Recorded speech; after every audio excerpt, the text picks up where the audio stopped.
This episode is sponsored by our Patreon. Stick around at the end to find out how you can help support the show. The story of a great flood threatening all life has been told in dozens, if not hundreds of ways for thousands of years. Across the world, cultures spreading from as far as Russia's Siberian wilderness to the tip of South America tell of a time when waters covered the earth, and only a select few humans and animals survived. If any of the many myths and legends told throughout the world has a claim to being universal, the story of the flood is clearly the number one contender. However, of all the places in the world where flood stories have been told, they have likely been the most influential and foundational in the cultures of the Middle East. It is from this region that almost certainly the most well-known flood story comes, that of the biblical figure Noah and his ark.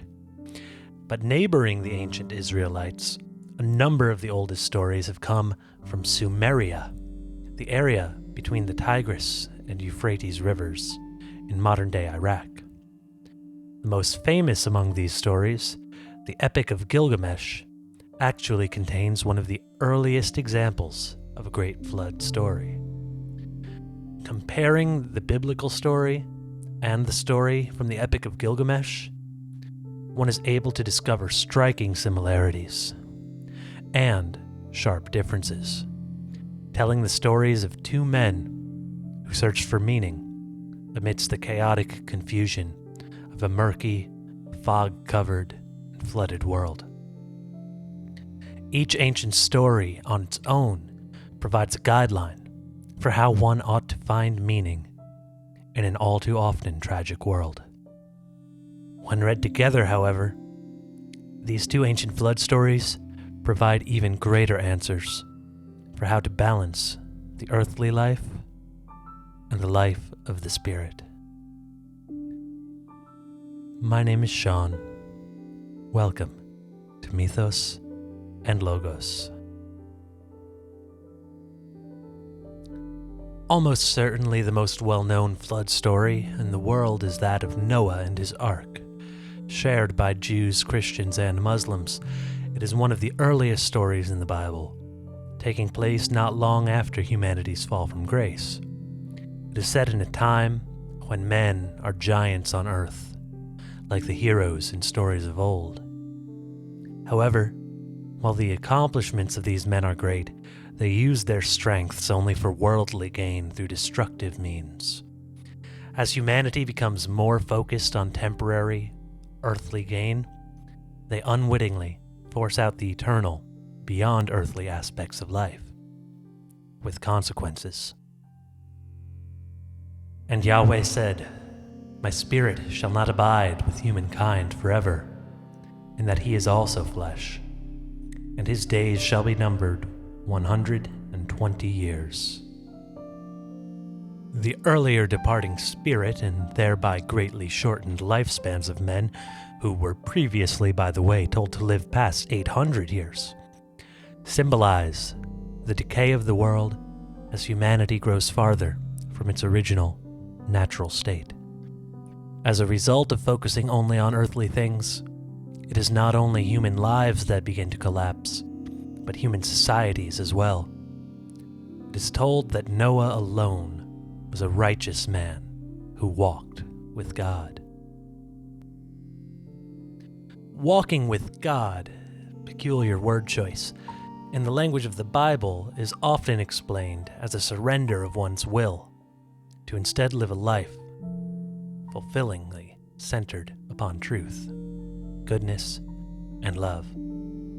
In modern language, the idea of walking with God can be compared to the leap of faith described by the Danish philosopher Søren Kierkegaard, making a choice not to spend one's life hunched over books and searching for and analyzing the meaning of goodness, but rather choosing to actually live that spiritual life by goodness. In a contrasting yet harmonious reading, the Canadian psychologist Jordan Peterson applies the biblical concept to individual psychology stressing the importance of having a transcendent ideal to follow amidst chaos. And whether one chooses to focus on the spiritual, philosophical, or psychological elements of the story, what is undeniable is that Noah survives the chaos of the flood by focusing on something which exists outside of himself. Noah's choice to walk by the transcendent ideal of God is not only harmonious with both Kierkegaard's spiritual approach and Peterson's psychological one, it is directly responsible for both his survival and that of his family.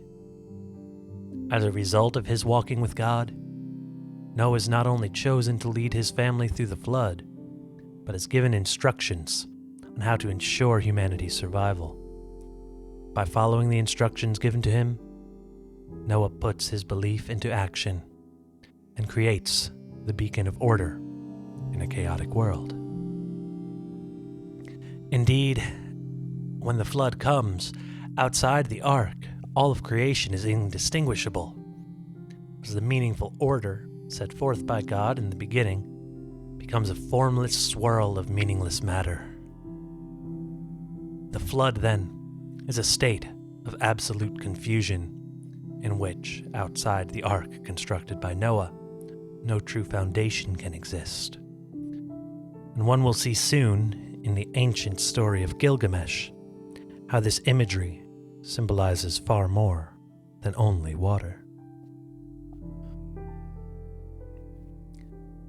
The Epic of Gilgamesh is considered by many to be the oldest of humanity's great stories, with the oldest versions dating back at least 4,000 years.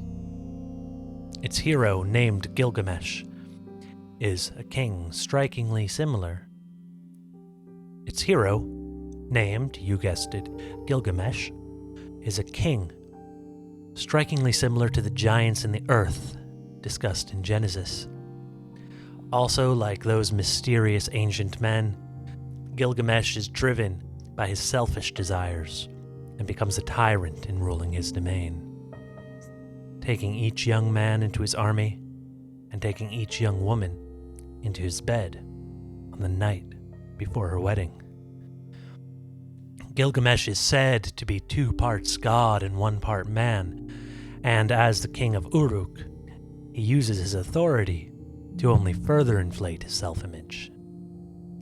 It is only when he meets another man that proves to be his equal, the wild man Enkidu, that Gilgamesh reconsiders his tyrannical rule. See, uncorrupted by society, Enkidu's intuition is enough to tell him that Gilgamesh is wrong. And what makes Enkidu different from the rest of Uruk, coming from beyond the city's walls, is that his strength allows him to challenge Gilgamesh physically, as well as his intuition enables him to challenge Gilgamesh morally. In a series of events which, believe me, deserve many of their own episodes, Enkidu challenges Gilgamesh to rethink his ways, and in time, the two develop a close friendship. Their bond becomes so strong that years later, when Enkidu dies in battle, Gilgamesh feels the loss as the loss of a brother. Gilgamesh clings to Enkidu's body for days and enters a great depression. I weep for my brother. O Enkidu, my brother, you were the axe at my side, my hand's strength, the sword in my belt, the shield before me, a glorious robe, my fairest ornament. What is this sleep that holds you now? You are lost in the dark and cannot hear me. And yet, the mourning process does not heal Gilgamesh. Without his brother Enkidu by his side, Gilgamesh can find no peace, knowing that he too is mortal, and that Enkidu's fate will likewise be his own. Focused on this problem of his mortality, Gilgamesh remembers a legend, ancient even to him, of an immortal man who lived through a flood that once covered the world. So Gilgamesh, having been reformed of his tyrannical ways by Enkidu, and yet distraught by Enkidu's passing, journeys beneath the earth until he arrives at an ancient garden bordering the ocean. In this garden, the crossroads between the earth and the beyond, precious jewels grow on trees, and a tavern welcomes travelers between the worlds. Yes, even the gardens between heaven and earth have a bar at a rest stop. And as Gilgamesh approaches, the barmaid locks her doors, as his appearance has grown disheveled, and tattered clothes from the long journey convince her that Gilgamesh must be a criminal or some vagrant wanderer. Gilgamesh tells the woman named Siduri that he is the great king Gilgamesh on a quest for immortality. And shocked that this man, unshaven, long hair, with a face showing great despair, could possibly be the great king, Siduri answers him. Gilgamesh, where are you hurrying to? You will never find that life for which you are looking. When the gods created man, they allotted to him death.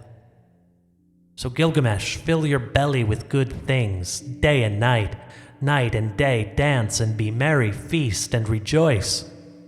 Let your clothes be fresh, bathe yourself in water, cherish the little child that holds your hand, and make your wife happy in your embrace. For this too is the lot of man. But Gilgamesh is not satisfied, and tells Siduri that he needs directions to the ancient man named Utnapishtim, who survived the flood. How can I be silent? How can I rest when Enkidu, whom I love, is dust, and I too shall die and be laid in the earth? Yet, when Gilgamesh finally reaches Utnapishtim, he does not receive some miraculous cure for death like he hoped.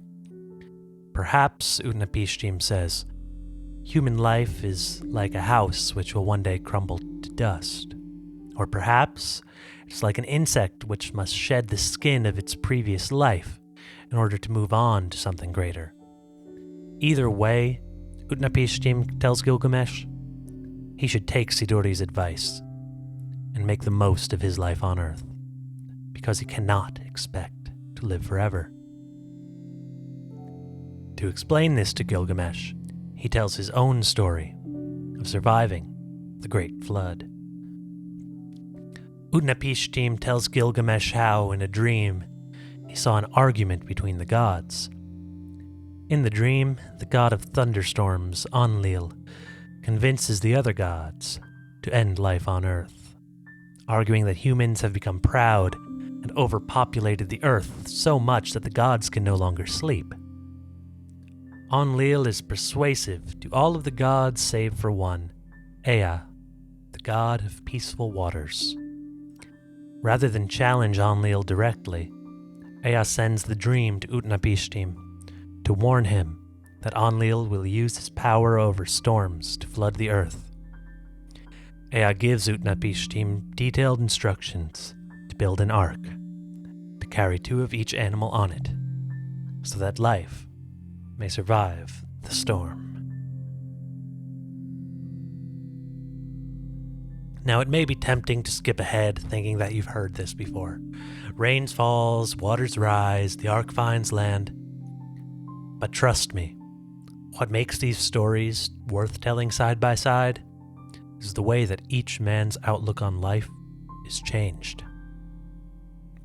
So in both stories, the day of the flood arrives. Torrential rains fall from above, while dams and levees break in the lands below. In his story, Utnapishtim tells Gilgamesh of destruction so terrifying that even the gods themselves grew fearful. In both stories, the heavens seemed filled with a sense of regret, seeing firsthand the immense suffering that was caused by the flood, and the lives lost to it, without even being given a chance for redemption.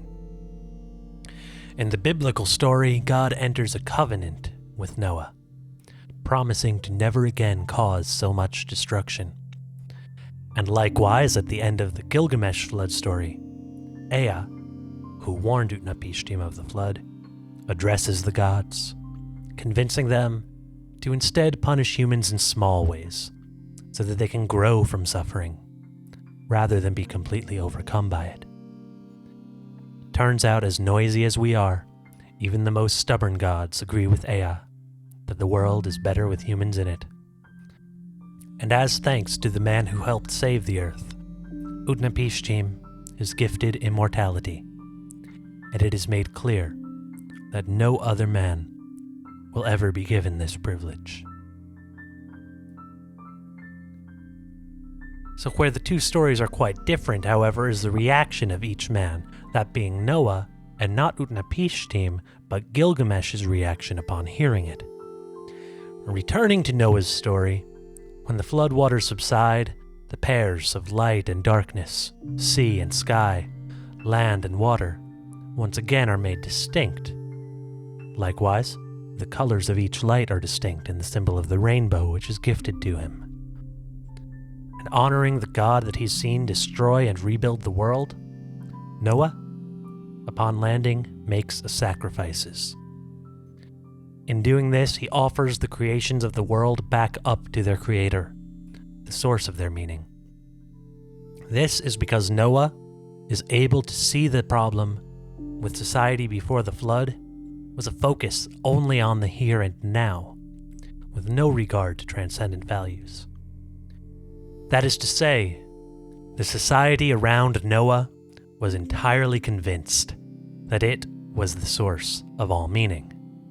And by making a sacrifice to God, Noah takes an action that removes his will from the cosmic equation, a leap of faith, in understanding that God will create something better than Noah could ever gain from the sacrificial animal.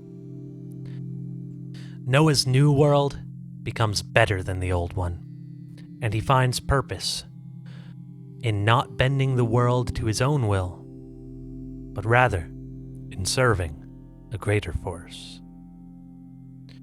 Gilgamesh, on the other hand, did not come to Utnapishtim convinced of the superiority of his own will or attached to his earthly power. The friendship of Enkidu cured him of that tyrannical disease long ago. Instead, Enkidu's death is what sent Gilgamesh into a dark spiral, leading him to believe that there is no meaning on Earth. Convinced that only the heavens can be meaningful, Gilgamesh sought out Utnapishtim, but learned that his immortality was a rare gift that cannot be earned, and that if Gilgamesh is to escape his depression, it must be done in this one life. However, Gilgamesh does leave his encounter with the ancient man, having learned that humanity has a major role to play in shaping the earth. On his journey back to his kingdom of Uruk, Gilgamesh thinks of the city's bricks, which were refined from dust into clay, and used by mortal men to build the city's powerful, imposing walls, and its holy temples, and even its ordinary homes. Gilgamesh sees the work of men generations ago, and surely remembers that it is the work of one man which saved life on Earth as we know it. And finally, looking at the city walls, Gilgamesh understands the link between heaven and earth. While he cannot know whether life continues in some form after death, it becomes clear to Gilgamesh that there is at least some element of humanity that can extend beyond the body's time. He sees that humanity's unique ability, and indeed a fulfilling purpose, is to give meaning to the matter of the earth. Gilgamesh does not resort to his tyrannical, self-serving ways of old. Instead, he learns that his ability to change the world around him for the better allows him to be as much like the gods as a man can. And it is at this point that Gilgamesh grabs a tablet and a chisel and writes his story for future generations to hear. Noah and Gilgamesh are two of the most ancient names ever written, and the reason why they persist to this day is because their stories have proven to be so foundational to human culture. And though a parallel to Noah appears in the epic as Utnapishtim, it is Gilgamesh who learns a life-changing lesson from the flood. Each man, Noah and Gilgamesh, encountered the confusion of a flooded world, the matter of earth cut off from the meaning imparted by heaven. In Noah's story, society's selfish corruption severed this link, plunging the world into chaos. For Gilgamesh, the link between meaning and matter was severed by the death of his friend and his following depression. Both men, however, end their stories with a greater wisdom and understanding than they began. Both men, however, end their stories with a greater wisdom and understanding than with which they began.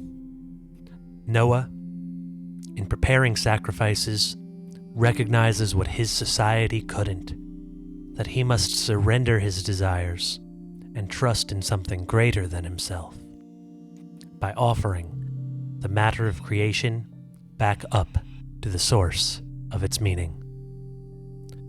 Gilgamesh, on the other hand, comes to recognize the crucial role that humanity has to play in shaping the world. Realizing, when he sees the city formed from dust, that the heavens have no other hands on earth to act with, except for those of men. In offering matter up to the creative force of heaven, and forming creative ideas into reality, both Noah and Gilgamesh leave a better world ahead of them, as they each come to fulfill humanity's role as mediator of heaven and earth.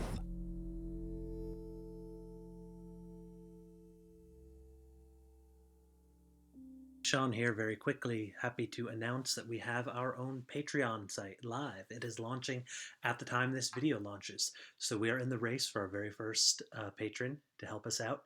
For as little as $1, you can give us a hand and support the channel. You get also access to a Discord community for exclusive discussion between like-minded people, blog posts in the expertly pun-named Mythos and Logos, art, and just lots of other great benefits, downloads of these videos. And if you'd like to help out, then that is available, and links are in the description. Otherwise, give a comment, let me know what you thought. Share this with anyone who you think might enjoy, and let me know what you'd like to see next. It was a pleasure as always. See y'all around.